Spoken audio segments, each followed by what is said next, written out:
We're going to continue, though, with that ABC News exclusive in that deadly ambush in Mexico. As Mexico asks the FBI to join the manhunt for those responsible, the 13-year-old who hit his siblings during the attack, then walked 14 miles to get help, is now telling his story for the first time. Tom Yamas sat down with him and his father. Good morning, Tom. Robin, good morning to you. From the get-go, the government called this incident an atrocity, but now we're learning new details that are even more terrifying. As we learned, that little boy thought the killers were actually following him, yet he soldiered on to rescue his family. For the first time, the hero boy who helped rescue his siblings in that deadly ambush attack in Mexico sharing his story. 13-year-old Devin Langford and his father David sitting down with ABC News for an exclusive interview. They just started hitting the car at first, like with a bunch of bullets. Just started shooting rapidly at us. Devin walking 14 miles for several hours to get help. Not sure if the cartel hitmen were coming for him next.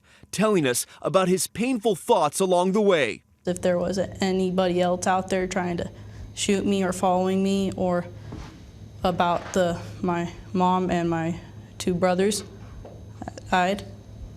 Devin detailing the moments that led up to the shooting. The gunman first attacking their relative Christina Langford Johnson's car in front of them, killing her, then firing on Devin's family's car when they drove up. It felt real scary, and it felt like a lot of bullets. Devin thinks one of those bullets hit the engine, his mom unable to move the car. The car didn't work, so she was just trying right there, starting the car as much as she could, but I'm pretty sure they shot something so the car wouldn't even start. Devin telling us the last thing his mother said.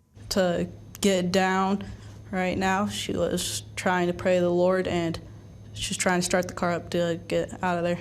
His mother Donna and two little brothers, Trevor and Rogan, would not survive the attack.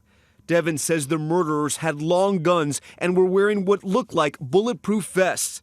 The family convinced they were sicarios, killers for the drug cartel.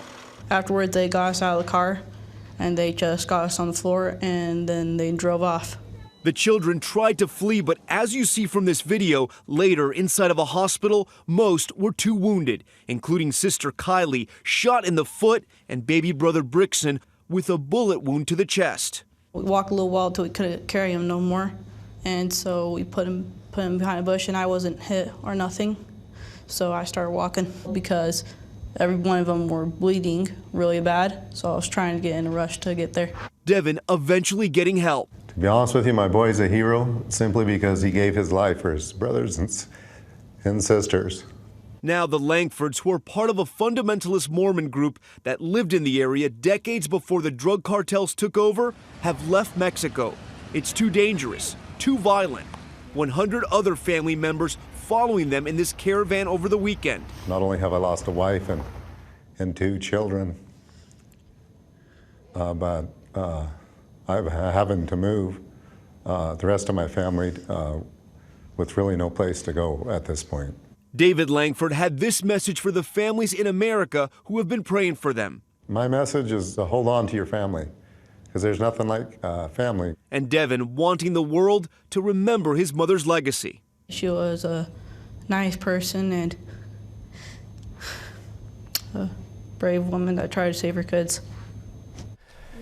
Now that family tells me their faith is actually renewed because of all the children that survived when they also came so close to death. And the father wants everyone to know his 9-year-old daughter is also a hero, Mackenzie. Like her brother, she walked for hours trying to find help, guys. It's amazing they were able to do that and tell their story in such a compelling way. Right, and when they talk about the little girl Mackenzie as well, they say they started to look for her because she got lost. They found 2 little footsteps. A couple miles down, they found a little shoe. She was walking and her blisters were bleeding. And they said when they first grabbed her, she said, "My brothers need help." I know that could not have been easy for you to be there. It was not, and to see what these people did to families, innocent women and children that were not caught up in this drug cartel violence, and they just, not to one family, to 3 different families. It was just horrific. Oh, it sure was. Yeah.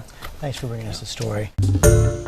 Hi, everyone. George Stephanopoulos here. Thanks for checking out the ABC News YouTube channel. If you'd like to get more videos, show highlights, and watch live event coverage, click on the right over here to subscribe to our channel. And don't forget to download the ABC News app for breaking news alerts. Thanks for watching.